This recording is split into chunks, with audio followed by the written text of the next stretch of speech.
ಪಶ್ಚಿಮ ಏಷ್ಯಾ ಬಿಕ್ಕಟ್ಟಿನ ಮಧ್ಯೆ ಮುಂದಿನ ಆದೇಶದವರೆಗೆ ಹಾರ್ಮುಜ್ ಜಲಸಂಧಿ ಮೂಲಕ ಸಂಚರಿಸುವ ಹಡಗುಗಳಲ್ಲಿ ಭಾರತೀಯ ನಾವಿಕರನ್ನು ನಿಯೋಜಿಸುವುದನ್ನು ತಪ್ಪಿಸಲು ಸಮುದ್ರ ಆಡಳಿತ ನಿರ್ದೇಶನಾಲಯ ಡಿಜಿಎಂಎ ಹಡಗು ಮಾಲೀಕರು, ಹಡಗು ವ್ಯವಸ್ಥಾಪಕರು ಮತ್ತು ನೇಮಕಾತಿ ಮತ್ತು ನಿಯೋಜನೆ ಸೇವಾ ಕಂಪನಿಗಳಿಗೆ ನಿರ್ದೇಶನ ನೀಡಿದೆ. ಪರ್ಷಿಯನ್ ಕೊಲ್ಲಿ, ಹಾರ್ಮುಜ್ ಜಲಸಂಧಿ ಮತ್ತು ಅದಕ್ಕೆ ಹೊಂದಿಕೊಂಡ ಕರಾವಳಿ ಪ್ರದೇಶದಲ್ಲಿ ಕಾರ್ಯನಿರ್ವಹಿಸುವ ಹಡಗುಗಳ ಮುಖ್ಯಸ್ಥರು ಹೆಚ್ಚಿನ ಮಟ್ಟದ ಭದ್ರತೆಯನ್ನು ವಹಿಸಬೇಕು ಎಂದು ಡಿಜಿಎಂಎ ಸಲಹೆಯಲ್ಲಿ ತಿಳಿಸಿದೆ. ಅಂತಾರಾಷ್ಟ್ರೀಯ ಹಡಗು ಮತ್ತು ಬಂದರು ಭದ್ರತೆ ಐಎಸ್ಪಿಎಸ್ ಸಂಹಿತೆಗೆ ಅನುಗುಣವಾಗಿ ನೌಕಾಯಾನ ಎಚ್ಚರಿಕೆಗಳು, ಭದ್ರತಾ ಸಲಹೆಗಳು ಮತ್ತು ಸಂಬಂಧಿಸಿದ ಅಧಿಕಾರಿಗಳು ನೀಡುವ ಸೂಚನೆಗಳ ಮೇಲೆ ನಿಗಾ ವಹಿಸಲು ಹಾಗೂ ಎಲ್ಲಾ ಹಡಗು ಭದ್ರತಾ ಕ್ರಮಗಳನ್ನು ಕಾರ್ಯಗತಗೊಳಿಸಲು ಅವರಿಗೆ ನಿರ್ದೇಶಿಸಲಾಗಿದೆ. ಹಡಗು ಮಾಲೀಕರು, ಹಡಗು ವ್ಯವಸ್ಥಾಪಕರು ಮತ್ತು ನೇಮಕಾತಿ ಮತ್ತು ನಿಯೋಜನೆ ಸೇವಾ ಪರವಾನಗಿ ಆರ್ಪಿಎಸ್ಎಲ್ ಕಂಪನಿಗಳು ಮುಂದಿನ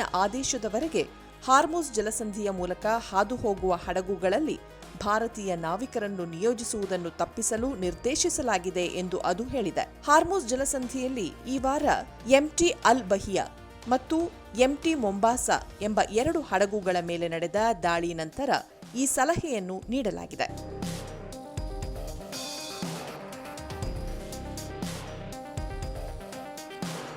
ಈ ಹಡಗುಗಳ ಒಟ್ಟು 46 ಸಿಬ್ಬಂದಿ ಪೈಕಿ 30 ಮಂದಿ ಭಾರತೀಯ ನಾವಿಕರಿದ್ದರು.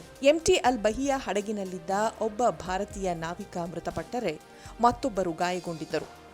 ಎಂಟಿ ಮೊಂಬಾಸಾ ಹಡಗಿನಲ್ಲಿದ್ದ 9 ಭಾರತೀಯ ಪ್ರಜೆಗಳು ಗಾಯಗೊಂಡಿದ್ದರು. ಹಾರ್ಮುಜ್ ಜಲಸಂಧಿ ಮೂಲಕ ಸಂಚರಿಸುವ ಪ್ರತಿಯೊಂದು ಹಡಗಿನಲ್ಲೂ ಇರುವ ಭಾರತೀಯ ನಾವಿಕರ ಕುರಿತು ನೈಜ ಸಮಯದ ರಿಯಲ್ ಟೈಮ್ ಮಾಹಿತಿಯನ್ನು ಒದಗಿಸಲು ಡ್ಯಾಶ್ಬೋರ್ಡ್ ಒಂದನ್ನು ಸ್ಥಾಪಿಸುವಂತೆ ಸರ್ಕಾರವು ಮಂಗಳವಾರ ನೌಕಾಯಾನ ಪ್ರಾಧಿಕಾರಕ್ಕೆ ಸೂಚಿಸಿತ್ತು.